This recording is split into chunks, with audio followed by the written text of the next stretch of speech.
Where I'm from really inspires me. I'm Chadwick and I am from the Charlotte area.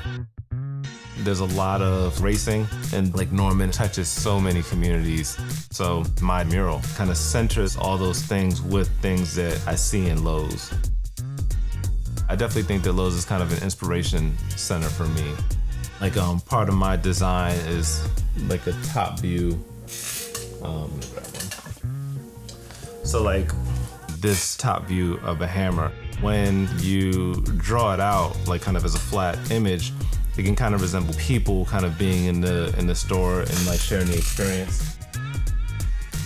I really love being able to literally walk the aisles and be inspired by things and realize that like I can build things, I can make things.